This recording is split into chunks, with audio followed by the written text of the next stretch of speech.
사도신경. 나는 전능하신 아버지 하나님 천지 창조주를 믿습니다.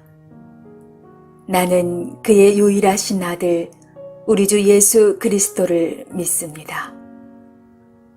그는 성령으로 잉태되어 동정녀 마리아에게서 나시고 본디오 빌라도에게 고난을 받아 십자가에 못 박혀 죽으시고 장사한 지 사흘 만에 죽은 자 가운데서 다시 살아나셨으며 하늘에 오르시어 전능하신 아버지 하나님 우편에 앉아 계시다가 거기로부터 살아있는 자와 죽은 자를 심판하러 오십니다. 나는 성령을 믿으며 거룩한 공교회와 성도의 교제와 죄를 용서받는 것과 몸의 부활과 영생을 믿습니다. 아멘.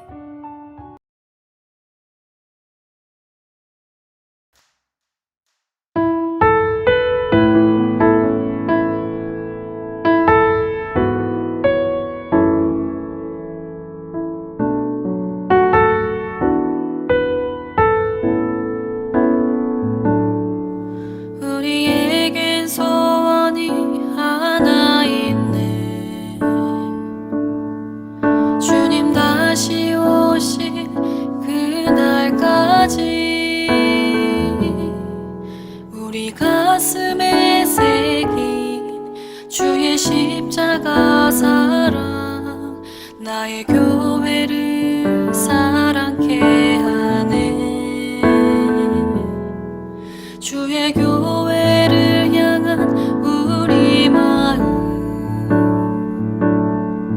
희생과 포기와 가난과 고난 하물며 죽음조차 우리 막을 수 없네. 우리 교회는 이 땅의 희망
나시린의 법은 이러하니라.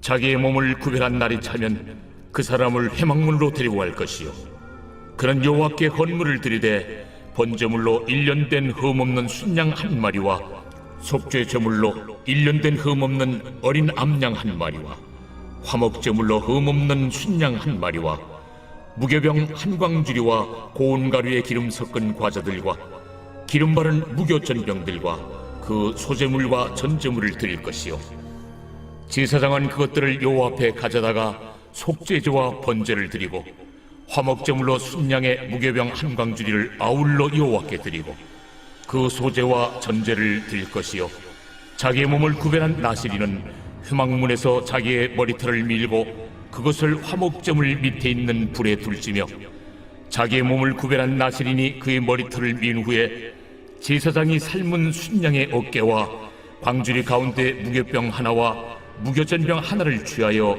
나실인의 두 손에 두고 여호와 앞에 요제로 흔들 것이며 그것과 흔든 가슴과 받들어 올린 넓적다리는 성물이라 다 제사장에게 돌릴 것이니라. 그 후에는 나실인이 포도주를 마실 수 있느니라.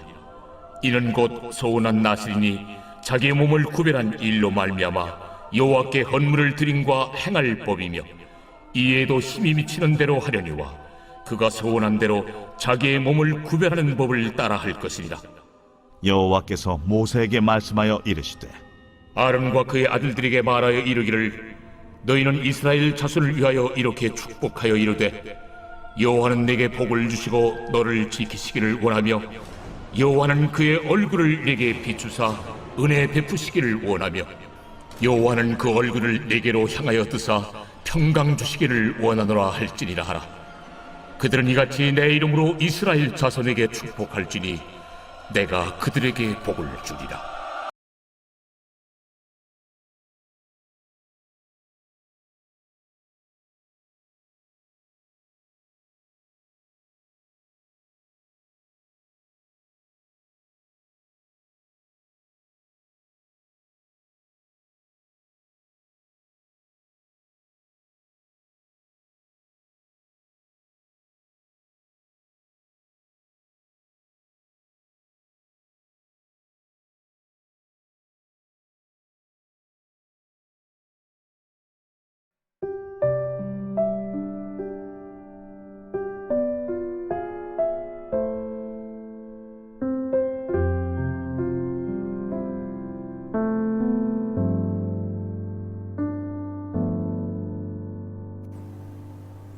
샬롬. 오늘 하루도 하나님께 충성하는 자들에게 약속하신 하나님의 축복이 우리 삶에 충만하게 넘칠 수 있기를 간절히 원합니다. 조금만 마음에 안 드는 일이 있으면 성질을 부리던 아이가 있었습니다. 어느 날 아버지는 못을 한 자루 주면서 화가 날 때마다 뒤뜰 울타리에 가서 그 나무에 못을 하나씩 박아보라고 말했습니다. 다음날 아이는 한 번에 36개의 못을 박았습니다. 그러나 다음 날부터 조금씩 숫자가 줄어들기 시작했습니다. 못 박는 것이 힘드니까 차라리 화를 참는 편이 낫다라고 여긴 것이었습니다. 그러다 보니 자연스럽게 자꾸 화를 참게 되고 또 인내심이 길러지게 되었습니다. 이 아이는 스스로 대견해하며 이 사실을 알렸습니다. 그러자 아버지는 오늘부터는 화를 잘 추스렸다고 생각될 때마다 반대로 못을 하나씩 뽑아오라고 시켰습니다. 매일 조금씩 못이 뽑혀 나갔고 결국 울타리에 박혔던 모든 못들이 다 뽑혀지게 되었습니다. 아버지는 그제서야 아들의 손을 잡고 뒷뜰의 울타리를 가리키면서 다시 말했습니다. 정말 잘했고 또 장하다. 그런데 울타리에 선명한 못자국이 보이는구나. 이 울타리가 예전처럼 다시 말끔해지기는 아마 힘들 것 같구나. 내가 화가 나서 내뱉은 말들도 이 못자국처럼 흔적을 남긴단다. 누군가에게 상처를 주고 마음이 상하게 하고 나서 미안해한들 그 흔적을 지울 수 없듯이 말로 새긴 상처도 때로는 감당하기 힘들다는 것을 명심해야 한다라고 말해주었습니다.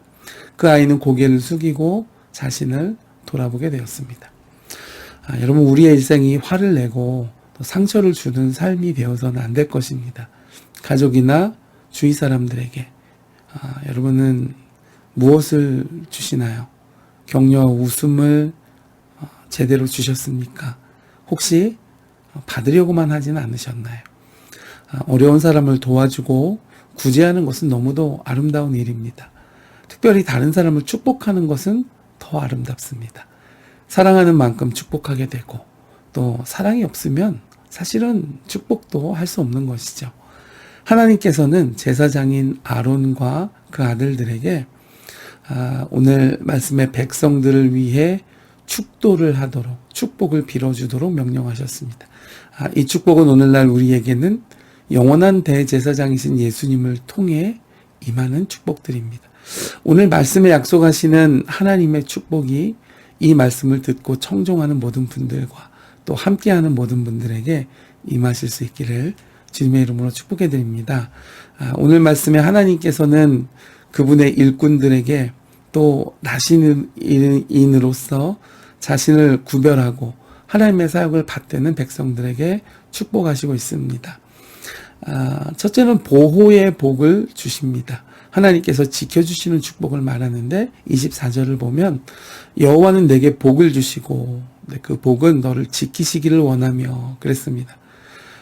내가 내 힘으로 건강을 지키고 재산을 지키고 믿음을 지킨다고 생각하지만 그러나 신자의 모든 삶은 하나님께서 주관하십니다. 다윗은 그 어떤 존재의 도움도 구하지 아니하고 오직 하나님의 도움만 구했습니다.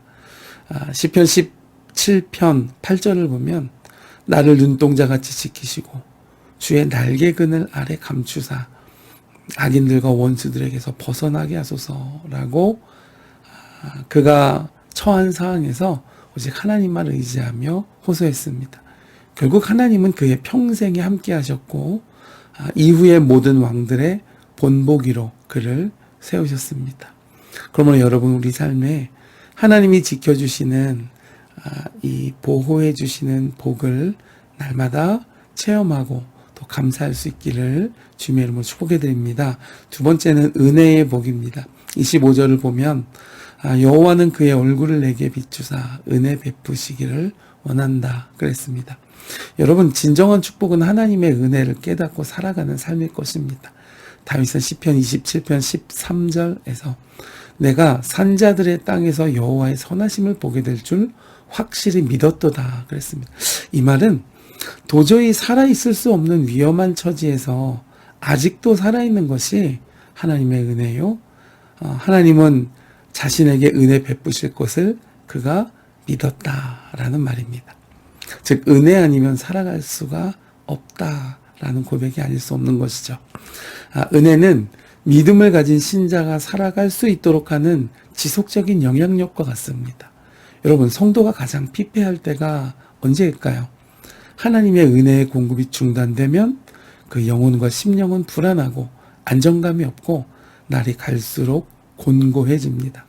그러나 예배를 통해 찬양을 통해 기도를 통해 또 아침 묵상을 통해 하나님의 은혜를 힘입는 사람은 날마다 담대한 삶과 영원을 소망하는 마음의 굳건함이 날로 더해져 갈 것입니다. 여러분 하나님이 주시는 은혜가 날마다 샘솟듯 넘쳐나는 복된 하루하루 될 수 있기를 간절히 소망합니다. 끝으로 하나님께서 평강의 복을 주신다고 말씀했습니다. 26절을 보니까 여호와는 그 얼굴을 내게로 드사 평강 주시기를 원하노라 그랬습니다. 평강은 하나님이 그분의 백성을 위해 준비해 놓으신 이 축복의 총화와 같습니다. 온전함과 안녕이 있습니다. 평강 속에는 완전한 행복의 조건으로서 평안과 형통도 포함되어 있습니다. 이건 역시 그리스도 안에서 오늘날 우리에게는 또 허락되어지는 참된 평강일 것입니다. 그러므로 오늘 하루 우리의 삶에서 하나님을 향한 구별됨과 깨끗함으로 약속의 축복을 힘입을 수 있는 복된 하루 되실 수 있기를 주님의 이름으로 축복해 드립니다.